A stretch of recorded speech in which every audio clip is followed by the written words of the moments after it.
It's a human being. That's what it is. Oh, that was it. That's what I've never seen before. Oh, yeah, well, oh my God, Chris! Jonathan made that. It's incredible. It's easy to play the king, but he played the man, and that was what made me cry. I knew that he had an almost infinite capacity, comparable in some ways to the capacity that Olivier had to make himself into someone almost unrecognizable on the stage. He has a phenomenal intellect, and I think audiences subliminally recognize that. Oh my God, the range that this man has is astounding. In a career that spans more than half a century, Christopher Plummer has played 1,000 parts, from Shakespeare to Broadway, from radio to television to Hollywood. Throughout his career, his need to be challenged has led him to take professional chances that even today continue to amaze his peers. Yet Plummer has always made the performance look easy. I'm very, very, very fortunate. I'm not like the average actor who grew up sweating his brow and working in kitchens and going from one audition to another. I've sort of started with the top and worked down, if anything. It's just been an amazing piece of luck. I haven't, in that sense, suffered for my art, but I suffer enough inside to hopefully be called an artist. Outwardly, Christopher Plummer has led what some might call a charmed life. In fact, here in the Connecticut countryside, his life is not that far removed from his beginnings at the family homestead in Centerville, Quebec, more than 70 years ago.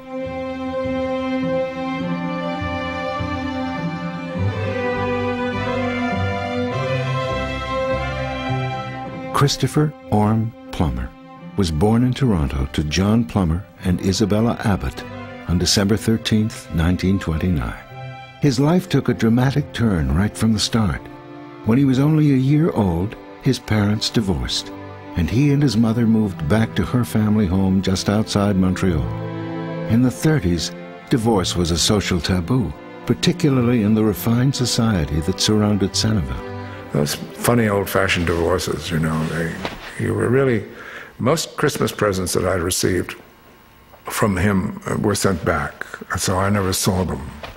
It was a complete cut-off of a life. As a shy, only child, Christopher was raised by the women in his family, his mother, his grandmother, and his aunts. They all taught me about literature when I was very young. Every now and then after dinner, somebody would read a book aloud.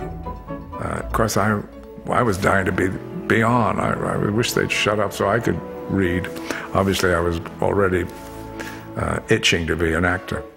I was a mimic first. I think that's what really drove me into the theater. I loved imitating people that came to the house. And I said, at a certain early age, I was pretty good at it. I had a good ear, and I loved being cruel, I suppose, and mimic them, the pomposity of them or whatever.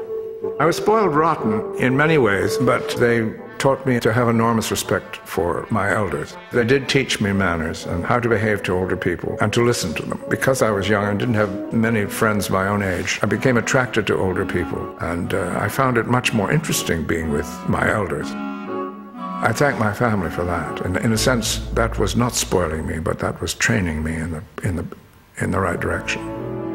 Christopher's genteel upbringing had its roots in a distinguished family history. His great-grandfather was Sir John Abbott, Canada's first Canadian-born Prime Minister. But it was his mother, Isabella, who played the biggest part in nurturing Christopher's growing love of the theater. Mom was extraordinary. She took me to everything. She took me to opera and plays. And the cream of theater came through Montreal, and she would make sure that I was sitting there. It was very useful for anyone going into the arts, because you had two whole cultures to learn from. His education in the arts continued when he was enrolled at Montreal High School. One of his schoolmates was a future jazz legend. They had a grand piano in Montreal High in the auditorium. I used to go down there at lunchtime and play a bit and practice and what have you. Plus, it would draw a lot of ladies. Well, I used to go down and try and ham my way along with my way of playing the piano at recess. I didn't know Chris was doing the same thing. I had my elite little group, which were pushed aside. And then this mass came in and listened to him. He was already a big star. But I never even realized he played piano. He's never said a word.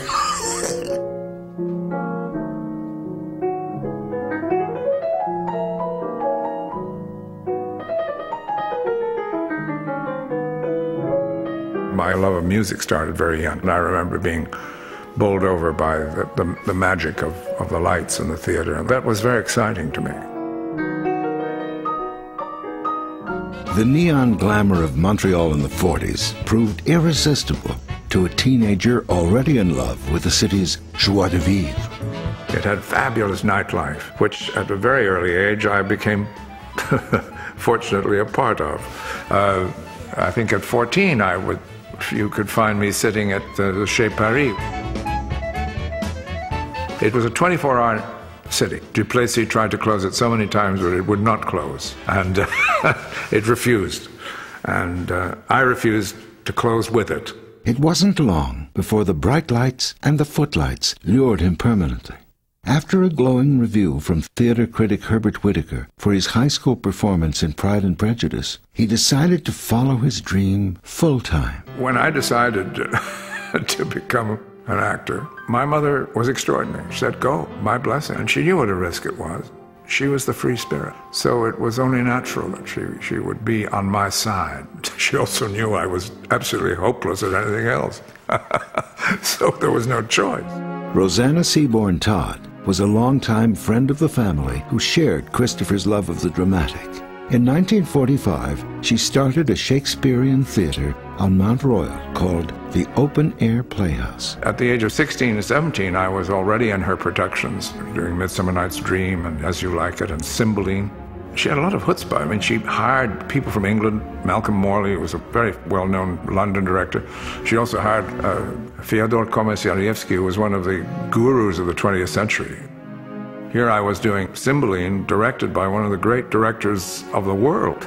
Not only did the Little Playhouse attract big-name directors, it was also the launching pad for another budding young actor. He seemed like an older guy who was really kind of experienced. I was going to school, he wasn't. He was a professional actor, I wasn't. I kind of looked up to him in those early years. To earn a living, there was radio, which I played in both French and English. The French had about 9 soap operas a day. I think I was in 2 or 3 of them. And the English had all those Wednesday night 3-hour programs with full orchestra, doing things like Peer Gynt and plays by Eugene O'Neill. William Shatner was a member of that whole gang in Montreal that did those special Wednesday night series. A lot of very fine contemporary actors like John Colicos and Richard Easton and Eleanor Stewart. They grew out of that era with me.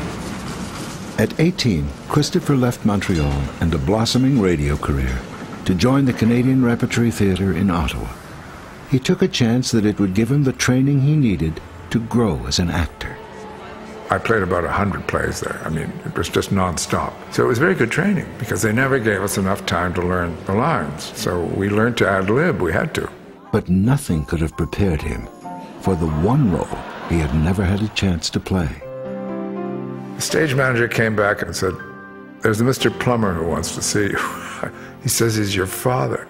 And I'd never met my father. And I guess I was 17, 18. He came back and I found myself babbling away like mad. I was so nervous. I was non-stop talking.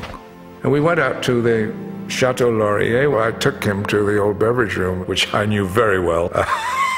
Did most of my rehearsing in, actually. We both got a little plotzed. And it was between shows, too. I had to go back and do it again. And I liked him very much. He was very nice. But we both kind of knew that it was a bit late. In Ottawa, he made his film debut in this government-funded industrial produced by Crawley Films. Frank, how on earth did you manage all this? I'm amazed. Well, I'll tell you, Mrs. A. I've made a discovery. What was it? I don't just know how well the feminine mind can grasp these technical things. The funny thing was that I found that playing many parts and being all these different people suddenly, I conquered my shyness. I I found a kind of courage and a recklessness and a fearlessness. Christopher developed some of those personalities in the early 50s at CBC Radio in Toronto. Headed by Andrew Allen, the drama department of CBC had become one of the most respected in broadcasting, attracting top performers from around the world. But Toronto's modest theatre scene and conservative nightlife couldn't hold the restless young actor who longed to broaden his horizons. He left Canada and the security of the CBC for a chance to do live theatre in Bermuda.